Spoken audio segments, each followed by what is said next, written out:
OBC नेते लक्ष्मण हाकेंच्या गाडीवर हल्ला प्रकरणी हल्ला करणाऱ्या 3 आरोपींना पोलीस कोठडी। आरोपींना एका दिवसाची पोलीस कोठडी।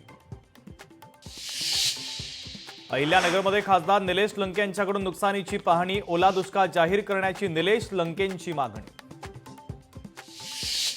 संभाजीनगरमध्ये मंडळ अधिकाऱ्यांवर शेतकऱ्यांनी केला संताप व्यक्त। नुकसान पंचनाम्यासाठी वारंवार फोन केले मात्र अधिकारी उशिरा आल्यानं शेतकऱ्यांचा संताप।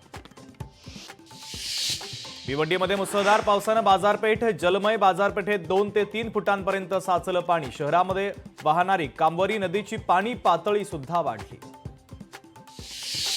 मुसळधार पावसानं कल्याणला झोडपलं। खडवली, उल्हास आणि काळू नद्यांच्या पाणी पातळीमध्ये मोठी वाढ। खडवली नदीवरील उड्डाणपूल पाण्याखाली।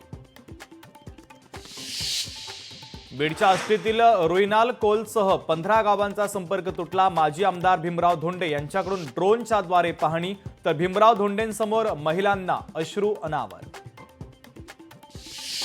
धाराशिवच्या तेरणा प्रकल्पातून मोठ्या प्रमाणामध्ये विसर्ग। तेरणा नदीकाठच्या गावांना सतर्कतेचा इशारा। तेरणा नदीकाठच्या पाडोळी गावात सुरक्षेच्या दृष्टिकोनातून नागरिकांचं स्थलांतर।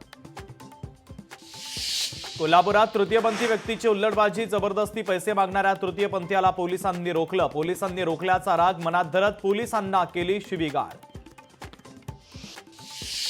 नाशिकमधील सटण्याच्या मोसम खोऱ्याला पावसाचा तडाखा। वेगवेगळ्या घटनेमध्ये भिंत अंगावर कोसळून 3 जणांचा मृत्यू। पावसामुळे जनजीवन विस्कळीत।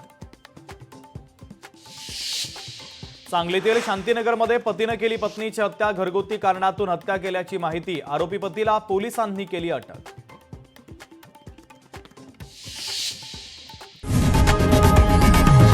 लोकशाही मराठी ऐका, पहा, जागरूक रहा।